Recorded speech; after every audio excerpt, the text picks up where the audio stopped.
Hello po sa inyong lahat mga kajaskada. Welcome back dito po sa ating YouTube channel. This is Joshua TV at maraming salamat po sa pag-click ng ating video. At sa video nga po natin ngayon, pag-uusapan po natin kung paano ba i-lock ang ating Messenger account. Pero bago yan, kung hindi pa po kayo nakasubscribe, please do subscribe. Pakibal-al nyo na rin yan para maging updated po kayo sa lahat ng video na ating i-upload.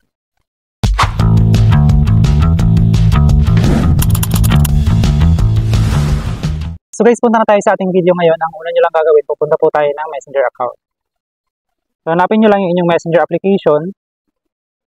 And then, kapag nandito na kayo sa Messenger, i-tap nyo lang o i-click nyo lang yung 3 lines. Kapag nakaharap po kayo sa cellphone o sa inyong cellphone, tap nyo lang o press nyo lang yung 3 lines sa bandang left side.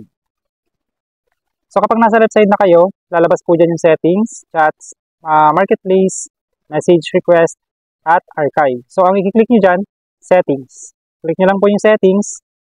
Then, kapag nandito na po kayo sa settings, mapapansin nyo po dyan yung dark mode, active status, username, supervision, orders, privacy and security, avatar, notifications and sounds, data saver, photos and media, free features, chat heads, and app updates.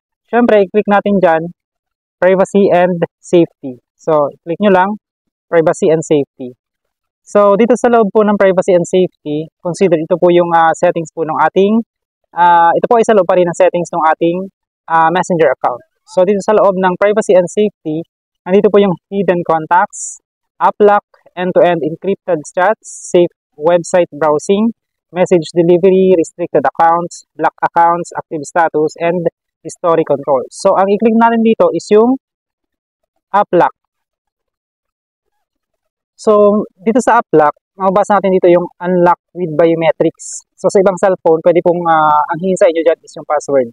Dito kasi sa akin cellphone, ang hinihingi nyo is biometrics. Ang gagawin nyo dyan, ang gagawin lang natin dyan is i-open lang natin yan.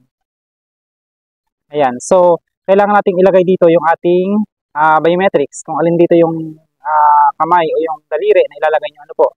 So, sabi dito, use biometrics like fingerprint as face recognition to unlock Messenger. So, kapag mag-unlock na po kayo ng Messenger, kapag nakaset na po yung password o yung biometrics ng inyong cellphone, ng inyong Messenger, every time na mag-open po kayo ng Messenger, kailangan nyo pong gamitin yung biometrics o yung face recognition po ng inyong cellphone.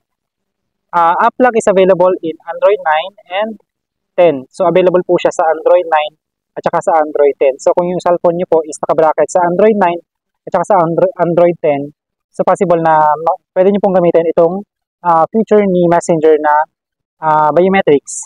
You can still reply to messages from notifications and answer calls if Messenger is locked. So kahit nakalock po yung ating Messenger account, pwede pa rin po tayong sumagot ng calls at saka ng magbasa ng notification.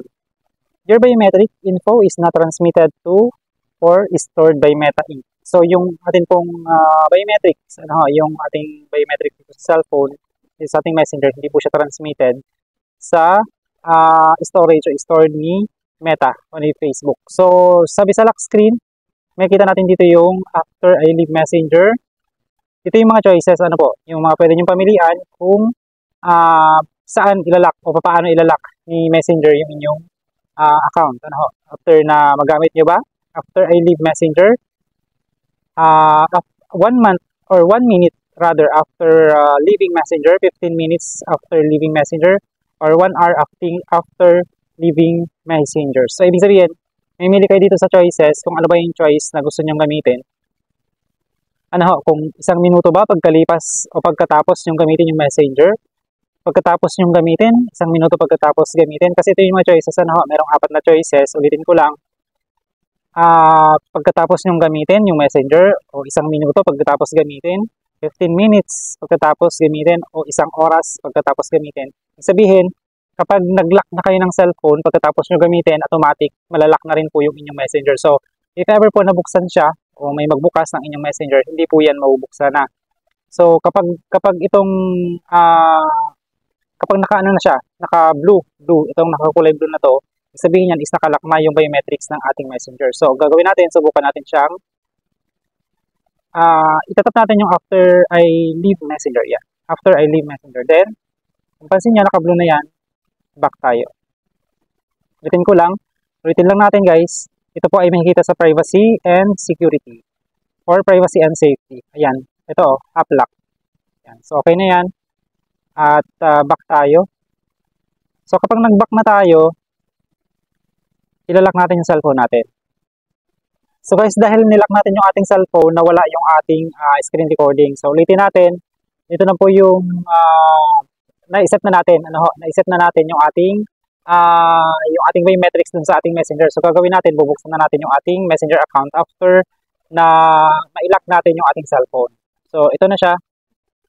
Ayan. So kung napapansin nyo, meron na siyang lumabas na messenger lock. Use biometrics to unlock another way. So try natin yung another way. Kasi ang ginawa natin is biometrics. So wala tayong choice kundi yung biometrics natin yung ating gagamitin sa pag-open ng ating messenger account. So buksan na natin yan. So ganun lang siya guys kadali. Ulitin lang natin, punta kayo ng settings. Punta kayo ng privacy and safety. Hanapin niyo yung app lock. Then open app lock. Kung naka-close ito, yan, kung naka-close yan, buksan nyo lang. Tapos use your finger para ma-open yung biometrics. Then choose kung alin dito yung choices nyo sa apat. After leaving messenger ba, 1 minute after, 15 minutes, or 1 hour. So, ang akin is 1 hour or after I leave messenger. Ibig sabihin nito is kapag na-turn off nyo na yung inyong cellphone, automatic na maglalak yung inyong messenger. Ibig sabihin hindi na siya pwedeng ma-open ng kahit na sino. Kayo lang ang makaka-open ng inyong messenger. Ganun lang po siya kadali. So, ayan, pwede nyo subukan sa inyong cellphone guys. At alam ko, yung cellphone ninyo, hindi na pwedeng mabasa yan ng iba kung gagamitan po ninyo ng app lock dun sa inyong messenger account. So, nasa inyo na po yung susi para mabuksan yung inyong messenger account. So, ganun lang po siya kadali.